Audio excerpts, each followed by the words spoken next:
আসসালামু আলাইকুম এভরিওয়ান, আপনাদের কাছে আজকে আমি ইসলামিক কিছু কথা তুলে ধরব। মেয়েদের 10টি সাজ হারাম। 1 নম্বরে উঁচু করে চুল বাঁধা, 2 নম্বরে নকল চুল লাগানো, 3 নম্বরে চুলের মাথা কাটা, 4 নম্বরে পারফিউম ব্যবহার করা, 5 নম্বরে টাইট ফিট জামা পরা, 6 নম্বরে হাতের নখ বড় রাখা, 7 নম্বরে বাজনাওয়ালা নূপুর পরা, 8 নম্বরে বুড়ো প্লাগ করা, 9 নম্বরে বেপরদা চলাফেরা করা, 10 নম্বরে হাতে পায়ে নীল পলিশ দেওয়া। হে আল্লাহ, এই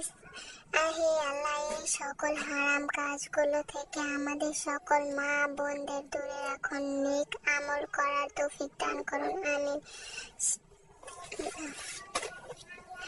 আরেকটি ইসলামিক কথা। স্ত্রীর কাছে স্বামীর 5টি গুরুত্বপূর্ণ অধিকার: স্বামীকে সালাম দেওয়া, স্বামীর সাথে নরম সুরে কথা বলা, স্বামীর ঘরটা শান্তিময় রাখা, স্বামীর পছন্দ করে না এমন কাজ না করা, কোনো পরপুরুষের সঙ্গে সম্পর্ক না করা। শেয়ার করে অন্যদের জানার সুযোগ করে দিন। ইসলামিক মেসেজ পেতে ফলো করে পাশে থাকুন। জাযাকাল্লাহুল খাইরুন।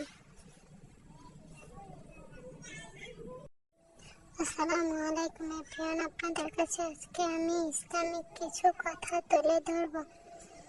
মেয়েদের 10টি সাজ হারাম। 1 নম্বরে উঁচু করে চুল বাঁধা, 2 নম্বরে নকল চুল লাগানো, 3 নম্বরে চুলের মাথা কাটা, 4 নম্বরে পারফিউম ব্যবহার করা, 5 নম্বরে টাইট ফিট জামা পরা, 6 নম্বরে হাতের নখ বড় রাখা, 7 নম্বরে বাজনাওয়ালা নূপুর পরা, 8 নম্বরে বুড়ো প্লাগ করা, 9 নম্বরে বেপরদা চলাফেরা করা, 10 নম্বরে হাতে পায়ে নীল পলিশ দেওয়া।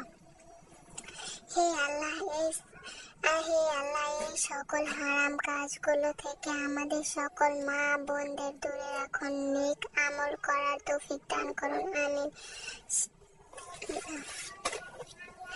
আরেকটি ইসলামিক কথা। স্ত্রীর কাছে স্বামীর